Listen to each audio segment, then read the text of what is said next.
Hello everyone, and thank you for joining us this month for Tiger Talk TV. I have a couple updates I just want to share with everyone. We're pretty excited at the school district. School's back in session, so that's great to be back. We are back this fall to full face-to-face instruction, which is a nice change from the last year for sure, when we had a variety of different learning models, and just having all of our kids back in the classrooms, that's been really nice. Couple big highlights for this year, having our early childhood center. They opened in their new space at Parkside Elementary. I walked through there the other day, and it was their first day. So 3- and 4-year-olds coming in for the first day of school is certainly fun to watch. But it's just nice to have that space and everyone in one location. That's really good. And Southview Elementary, of course, we had our grand opening during Sounds of Summer this year.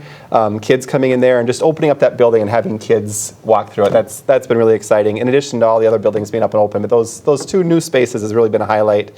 I just wanted to call out and thank the community for showing up for our grand opening that we had at the Sounds of Summertime.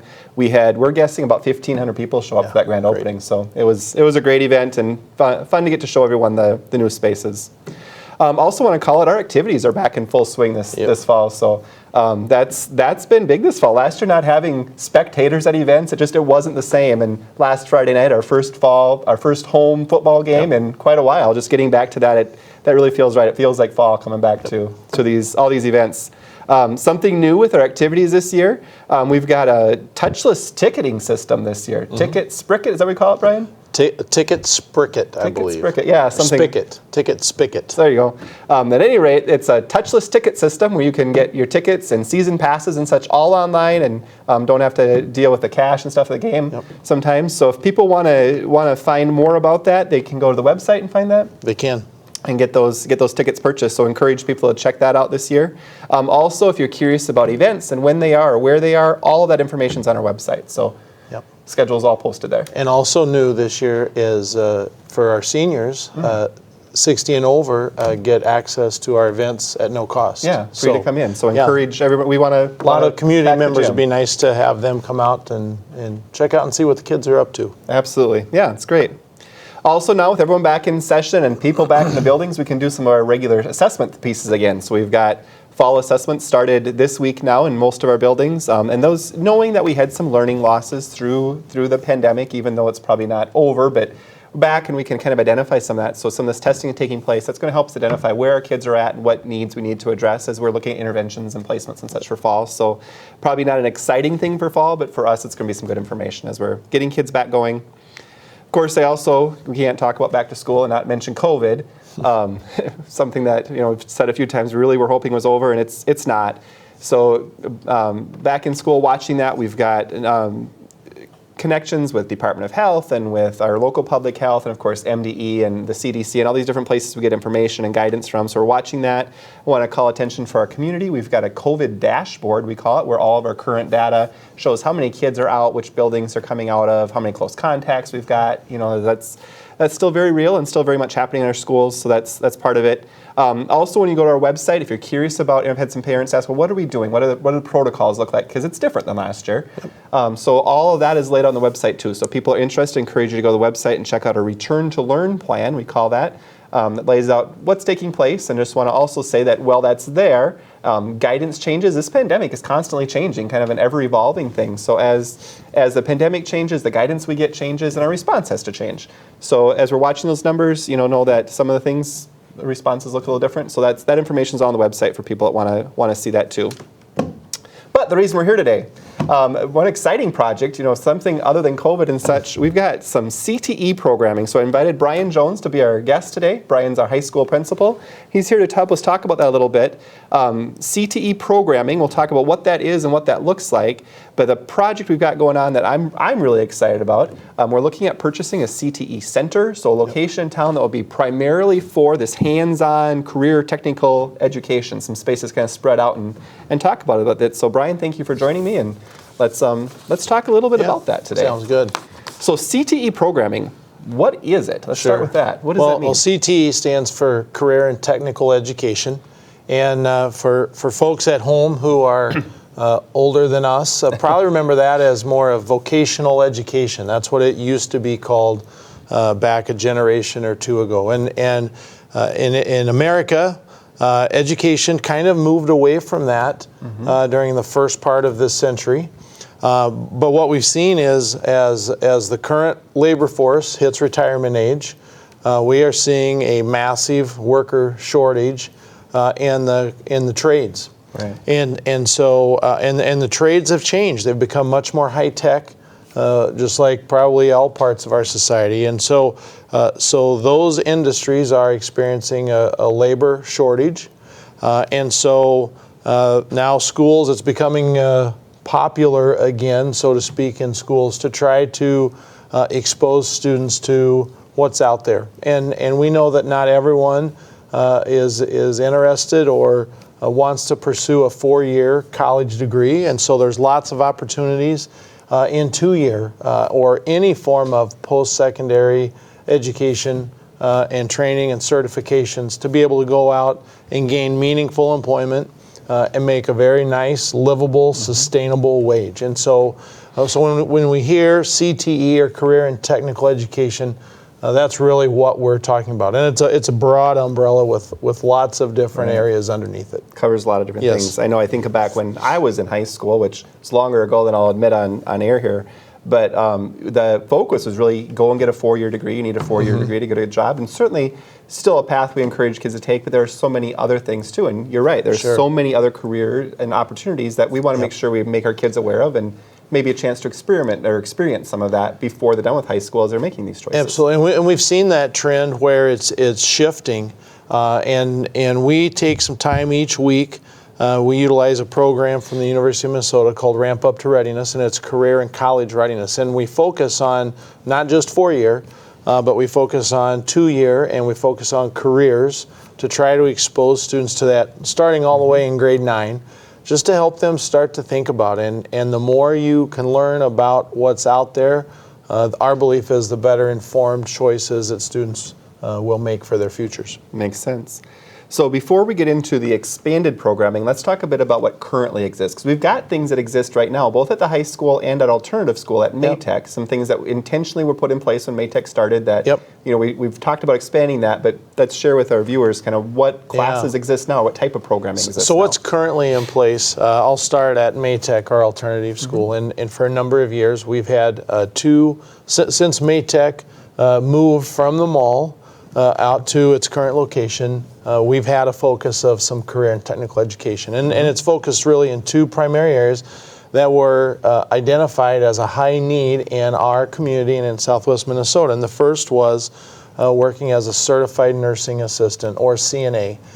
And so over the years, we've had many high school students who have gone through that program and then gone to gain meaningful employment working in our retirement, Hill Street and some of those types of communities, working at Avera, working for hospice, and so there's just lots of opportunities for our students there. And so we partnered with Minnesota West Technical and Community College, and we've done that for a number of years.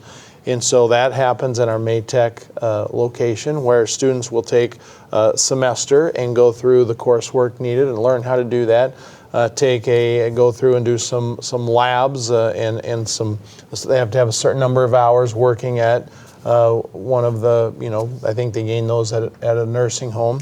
Those hands-on experiences, and then they pass an exam where they become a licensed CNA, and then they are able to go out and really gain meaningful employment. We've also been able to partner with adult basic education, and at the same time help those adults in our community who are interested in that program and becoming a certified nursing assistant. And so we tend to focus more on our high school students, but certainly with adult basic education, there's been a number of adults that have gone through those programs, that program specifically, and gone on to gain meaningful employment. Think about the spaces that we created to be able to offer those classes. It's nice to be able to expand that and share with other programs in town, because we know there's the employment need in the community. Absolutely. So, The other program, Jeremy, at our alternative center at Maytech is that of welding. And in manufacturing and welding, there's just such a high need. And so at the same time, we started working with Minnesota West. And we've partnered, and we've had a number of students go through the welding program and have gone on and gained meaningful employment. also partnered with Adult Basic Ed and have done that. We're making some changes to that program, and we're moving away from the students taking the college level classes, but going more towards industry certification. And we'll talk about that here in a little bit, but exciting opportunities that they've had. And so then how do we expand those opportunities? And that's probably the next question you're going to ask me, I would guess. That's going to come up. Yeah. So a lot of things taking place now, and just as we've talked about that and how important that is to offer that experience for the students. Last year, this really came up it was a strategic plan goal that our board had set a number of years back. We said, let's really dig into this one and talk about this one. Yep. And as we visited about it, we came up with kind of two pathways. One piece was talking about these additional classes, so we'll kind of come back to that. Yep. The other thing we talked about was like this work-learn coordinator that we've talked about a bit at board meetings, and we've shared a bit. We've actually got somebody hired. Yep. Let's talk about that just a little bit. Sure. So this person, what is a work-learn Well, coordinator? our work-learn coordinator really is a person who functions as that linkage between the school and our community, the businesses in our community. Because knowing that we can't do that on our we own. don't have time to go out and create those partnerships and look for those opportunities on our own. And so this person, they were hired, I believe it was back in March or April of 2021, and they've been working to establish those relationships, create opportunities for our students, and we're really excited about some of the opportunities that we've seen and some of the ideas that have come forward from that position. Right. And it's not a school employee, correct? And I think that's important for people to understand. And so we were able to obtain some grants through Southwest Minnesota Private Industry Council, through some LIFT grants, which are some state education grants that we were able to tap into to fund this position. And we worked with our Chamber of Commerce, and they got really excited about this. And so I look at this and say, this is really kind of our grow our own model. Absolutely. We've had some of that in place, but I think it allows us to take it to a greater scale and with additional opportunities for our students. And I think the more we can expose our students to what's available in Southwest Minnesota, the better the likelihood. They may leave and go to school somewhere, but hopefully they're going to think about, I want to come back to Marshall, and this is a good place to raise my family, and I can find really meaningful employment and make a nice living and make this be the community we want it to continue to be for that next generation. Absolutely. And I know when we talk about that position, one of the big pieces is, I'll use our school for an example. Somebody thinks about working at school, you think, well, I'm going to be a teacher or a cook or a bus driver or something like that, these very public positions. Yep. But we have so many other positions that are within us. We have in the payroll and accounts payable, and there's admin assistants, there's all these other, educational assistants and paraprofessionals and all these other things that exist that people probably don't realize are there. And it's the same way for so many other employers. That's the conversation I've had with different entrepreneurs and CEOs and such in town, saying we have all these other needs. I think about the hospital. It's not just the doctors and nurses. They have so many things. So helping our students connect to that, and we need the businesses to be part of that. So that'll be a great position as we look forward to that. So as we think about working with that work-learn coordinator in this CTE center and expanding that, what types of things might we see added or expanded with this new center? Sure. Well, in looking at the demographic, the job demographic data, where are the needs? There's really, we've kind of focused in as we start this new project with the CTE center in two areas. One, that of mechanics, and specifically auto mechanics. Huge need. I was shocked when I saw what a licensed mechanic can make, and you can make a great living. And we have a lot of kids who they love to take those types of hands-on classes, and maybe not as much about those traditional academic core classes that they have to have. And so, if we can tap into students' interest and give them some additional exposure and training, and really, if we can help them find their passion, our job becomes a lot easier in school. Absolutely. And so automotives, and then the other area that our community is in need of is some new workers in the business and in the building trades, and whether that be construction or electrician or plumber, HVAC. All the fields that go with You think about just in designing a home, all of the different occupations that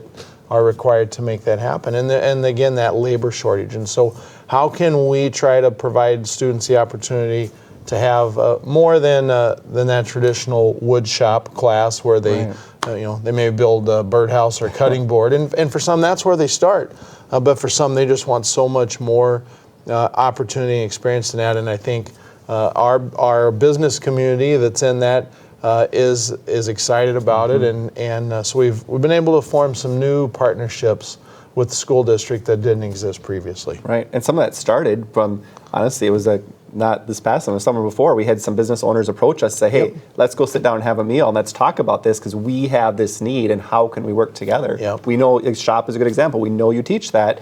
How can we expand that? How can we provide some assistance to make this happen? So it's just the ball has just really been rolling. It seems like a really good fit for our kids in our community right now. You know, our existing curriculum exposes some kids to some of those basics.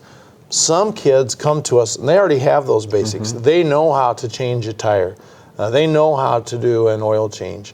And but they want to study how an internal combustion engine works, and be able to tear it apart and rebuild it, or you know, a 2-stroke or 4-stroke engine.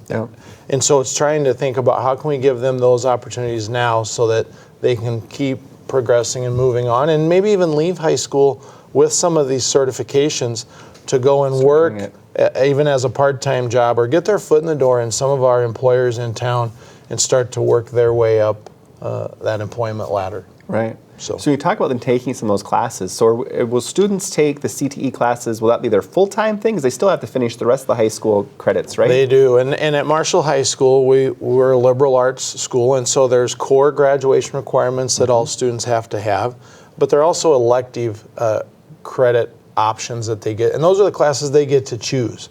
And so we talk to students all the time about how important it is that they pass those core classes so that they can take those elective classes. And sometimes I'll use the analogy, it's like, you know, you have to eat your vegetables to get the dessert, even when it's the vegetables that you don't really like. Because if you don't pass those core classes, you don't get to take those elective classes. You have to keep retaking those core. Well, that eats up opportunity for you in your high school schedule to take those some of those hands-on classes. And whether that be classes in agriculture, industrial tech, business. We've got a lot of CTE classes, not just shop-based, but it's also business-based. And whether that be internship programs or computer, specialized computer training or graphic design opportunities, it's a big umbrella. Right. So many different pieces that falls under. Absolutely. So thinking about the connections with local businesses, what do those conversations look like as we're thinking about what we offer? Is it just this business person comes forward, so okay, let's do that one, or certainly there's more to it than that. What is that looking like? Yeah, I think part of it's looking at what those labor trends are and working with economic development and the EDA and the chamber and just seeing, what's the forecast for those professions in the future, and is it a sustainable opportunity?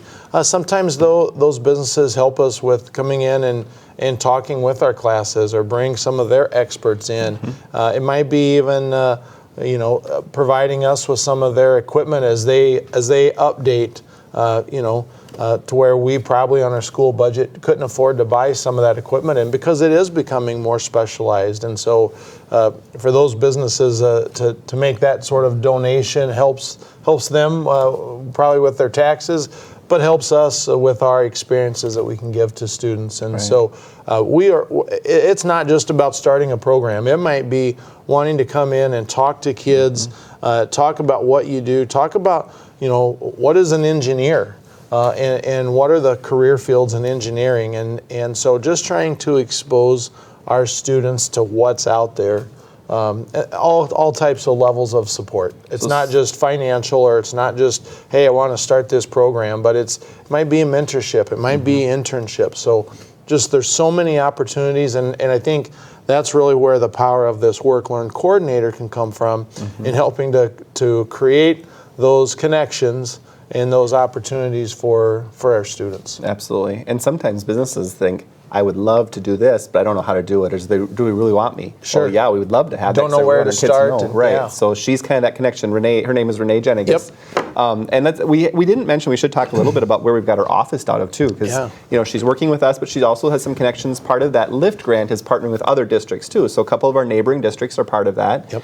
And we want to make sure that she has that connections, so there's the school piece, but also the business piece. So to make that happen, we were able to work with the chamber and get an office space for right in the chamber office. So businesses that are working with there, she's I'm going to say rubbing shoulders with those that population in town too, those people. Yep. So she really can touch base with them and what's the need, and that's a big piece of that too, as we think about whether it be a mentorship, an internship, a classroom speaker, or a full-fledged job. Sometimes it's even going as far as they're getting jobs and working there. But yeah, she really does function as a bridge. And a bridge between the school and the school staff and the business community as to what's available, what they're looking for, and she aligns the pieces for us. Right. That sounds great. So businesses that want to partner with the school district, she would be the contact for them to make. And if they're not sure how to reach her, they can ask us. But she's really the contact, and she's right at the chamber office. So businesses that someone hearing this might say, "Boy, I would like to be part of it." Call Renee at the chamber office. She'll be that liaison person. Yep, absolutely. So, yeah. So you mentioned getting employment, or making that connection for kids. When they leave high school after taking a CTE class, what does that look like for them? Like what are they able to do after high school? They don't have a different diploma. Ultimately, when they graduate, they have the same high school diploma, but they might have some additional certifications. And so some of our career and tech ed classes, they're able to. We have some articulation agreements with the Minnesota system of community and technical colleges, where students can take some of those certificates and essentially trade those in for some credits. But we're seeing where industry now is starting to offer some certifications, and so where a student goes through a class and some modules show a certain amount of proficiency, and then they get a certification that they can actually take to an employer, and an employer says, "Hey, that shows me you've got the basic skill set I need. Now we can take some time and train you on what you need specific to our job." And I think part of that is driven by the labor shortage. That businesses and industry, they're having to get creative, and they can no longer just say, "We'll only take you if you have a degree from this technical school or this community college or this four-year school." Right. And so they're looking at that and saying, "Hey, this shows us you have a basic, foundational level of skill.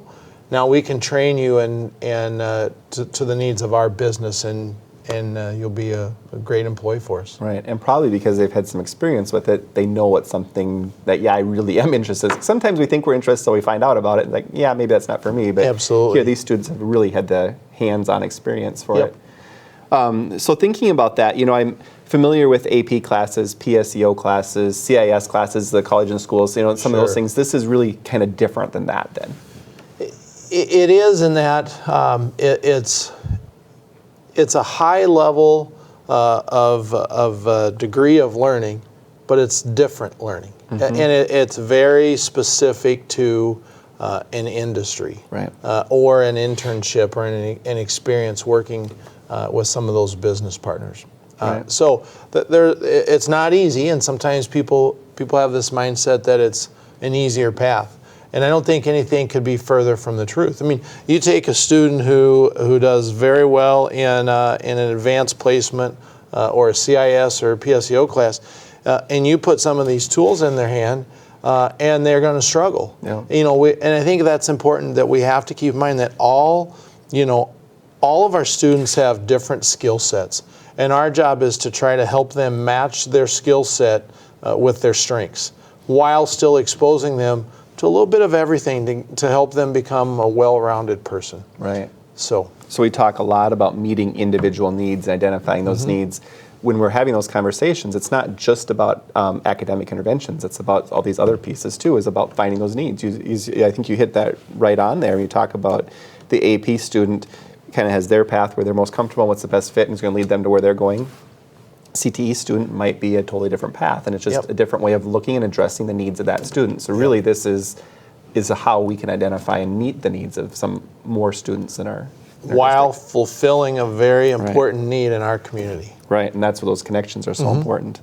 So who teaches CTE classes? Is it our staff, or is it somebody else coming in teaching that? Yeah, at times it's been a combination, and I mentioned earlier at Maytech with the CNA and previously with the Welding, that was some staff that met qualifications for Minnesota West. At times it's our high school staff, and it's our business educators.